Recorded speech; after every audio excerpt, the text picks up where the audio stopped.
अस्सलाम वालेकुम दोस्तों। पाकिस्तान में ये बहस चल रही है कि मोहम्मद रिजवान को किसी और ने नहीं, सिर्फ हेड कोच माइक हैसन ने टीम से निकलवाया, क्योंकि पहले टी20 में भी वो नहीं चाहते थे, अब वो वनडे में भी नहीं चाहते।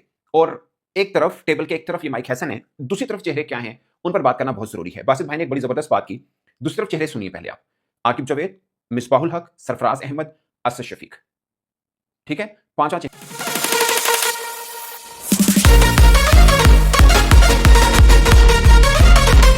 नहीं है, बट मैं इस पे बात नहीं करूंगा। आई एम श्योर अभी तक किसी ने इस पॉइंट पे बात नहीं की हुई जो असल रीजन है कि मोहम्मद रिजवान क्यों नहीं है। लेकिन मीडिया पे चल रहा है कि माइक हैसन उनको पसंद नहीं करते। बट मेरा मानना कुछ और है। मेरा मानना ये है कि क्या माइक हैसन में, मैं ये मुझे मालूम है कि माइक हैसन पसंद नहीं करते रिजवान को, बट मैं दूसरी तरफ एक बात करना चाह रहा हूं। क्या इस बार सिर्फ अकेले माइक हैसन की वजह से मोहम्मद रिजवान टीम में है? नहीं है, तो उसका जवाब है नो। बस इससे ज्यादा मैं नहीं कुछ बोलूंगा। बट ये चार चेहरों को ज़हन में रखिएगा, एक आकिब जावेद, मिसबाहुल हक, सरफराज अहमद, असद शफीक, जो अभी सिलेक्शन कमेटी का हिस्सा है।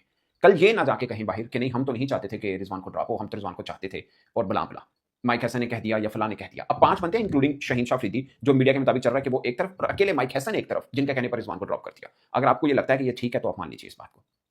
ठीक है, अगर ऐसा है तो आकिब जावेद से बड़ा क्रिकेट बोर्ड पाकिस्तान में कौन है?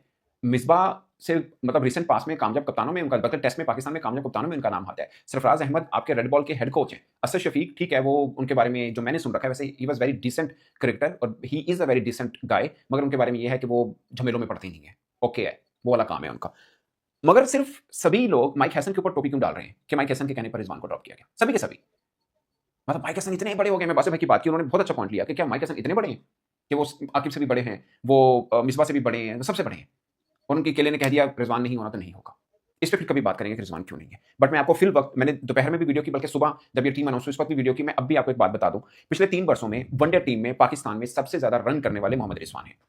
पिछले 3 वर्षों में वनडे में पाकिस्तान के लास्ट, अगर आपने 72 मैचेस देखें, उसमें से सिर्फ एक मैच है जो मोहम्मद रिजवान ही खेले। और अगर कंजर्वेटिव वनडे फॉर्मेट में पाकिस्तान में सबसे ज्यादा 54 मैचेस लास्ट अभी तक किसी ने वनडे में खेले तो वो मोहम्मद रिजवान है। किसी और ने भी 54 मैचेस लगातार नहीं खेले, स्वयं मोहम्मद रिजवान के 54 बनते हैं। और उनके बाबर आजम से भी ज्यादा रन हैं वनडे में इन 3 वर्षों में।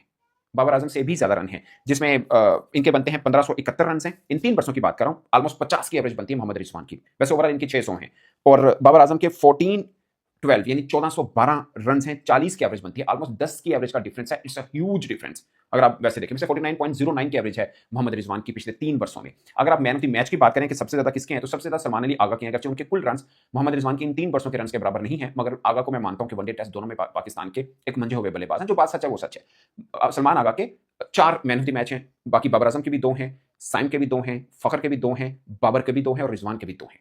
आगा के जो 4 मैन ऑफ द मैच हैं उसमें इनकी वो इनिंग भी शामिल है जो चैंपियंस ट्रॉफी से पहले अफ्रीका के खिलाफ इन्होंने शो किया था। उसमें रिजवान ने भी शो किया था, मगर ये मैन ऑफ द मैच आए थे। एक आधी इनिंग और भी ऐसी है मोहम्मद रिजवान की जिसमें इन्होंने स्कोर किया, मगर वो मैन ऑफ द मैच नहीं आते। खैर, इन्होंने जाहिर बेहतर खेला होगा। बट वैसे मैं एक बात कर रहा हूं आपको कि मोहम्मद रिजवान के 2 मैन ऑफ द मैच हैं, यानी उन तमाम एलीट क्रिकेटर्स में जिनको हम मान के चलते हैं। वैसे मेरी अपनी पर्सनल राय ये है कि पाकिस्तान में वनडे फॉर्मेट की मैं बात कर रहा हूं, पाकिस्तान में वनडे फॉर्मेट में सबसे बड़ा बल्लेबाज मैं फखर जमान को मानता हूं। वो अलग बात है कि पिछले काफी टाइम पीरियड से वो लगातार नहीं खेल पा रहे, बट मेरा मानना है कि वनडे के उनसे अच्छा, आई डोंट नो अब उनकी वनडे की फॉर्म कैसी है, क्योंकि इंजरी थोड़ी रहती है उनको। भी बड़े नाम है अभी करंटली, जिसमें बाबर रिजवान, साइम, फखर, आगा, साउच की सबको मिला लें आप, इवन के बाबर आजम की पीक फॉर्म को भी मिला लें, मैं वनडे में सबसे बड़ा प्लेयर फखर जमान को मानता हूं। मेरी अपनी एक अपनी सोच है। मुझे लगता है कि वो वनडे के सबसे बड़े प्लेयर हैं पाकिस्तान के, अभी 1 साल से पहले वाले, क्योंकि अभी 1 साल के अंदर बड़ी इंजरी प्रोन रहे हैं, सीधी सी बात है।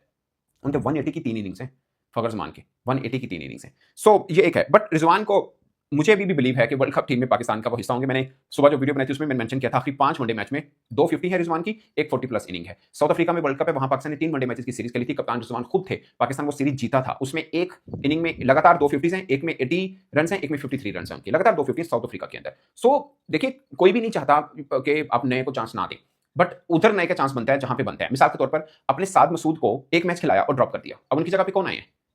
नथिंग अगेंस्ट शादाब खान, मुझे कभी वो पाकिस्तान के सबसे ब्रिलियंट क्रिकेटर लगते थे जब वो अच्छी फॉर्म में थे। 2020 से लेकर 2022 तक उन जैसा कोई क्रिकेटर पाकिस्तान टीम में नहीं था, सीधी सी बात है। मतलब बैटिंग भी, बॉलिंग भी, फील्डिंग भी तगड़ा प्लेयर थे, कोई दो राय नहीं। उसके बाद आई डोंट नो उनको क्या हो गया, इन आउट उनका लगा रहा और कहीं पर भी उनकी फॉर्म या उनकी टीम के अंदर प्रेजेंस जस्टिफाई नहीं हो पा रही थी। बीच बीच में उन्होंने PSL 2 बहुत तगड़े खेले, मगर इंटरनेशनली वो इतना अच्छा नहीं खेल पाए, जितना वो अच्छा वो थे या जितना वो डिजर्व करते थे या जितना उनमें था कि वो दिखा सकते हैं, बट नहीं दिखा पाए। सीधी सी बात है। अब साद मसूद निकल गए हैं, फिर अकेले साद मसूद नहीं निकले, वो सब चेहरे दोबारा से वापस आ गए जो पहले पाकिस्तान क्रिकेट में लगातार खेल रहे थे। पाकिस्तान ने अभी हालिया जो 3-4 ICC के इवेंट हारे हैं, और हर हार में इन्हीं का नाम लिया जाता है जो सब अब शामिल किए गए। सो एक रिजवान है टीम से बाहर, और ऐसा लगता है कि पाकिस्तान क्रिकेट आज जो डिबेकल के पॉइंट के ऊपर खड़ी है उसकी वजह सिर्फ एक ही बंदा था, वो था मोहम्मद रिजवान, इसलिए उसको निकाल दिया, अब हम आगे अच्छा चलेंगे।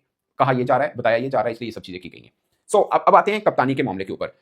नायब कप्तान बनाया है सलमान अली आगा को, और मीडिया में बहुत खबरें चल रही हैं कि शायद अब टेस्ट का कप्तान भी सलमान अली आगा को बना दिया जाए। T20 में तकरीबन 1.5-2 बरस उन्होंने शहीन से कप्तानी लेने के बाद इन्हीं को दी गई थी, और सॉरी बाबर से लेने के बाद इनको दी गई थी, शहीन से बाबर, बाबर से इनके पास आई।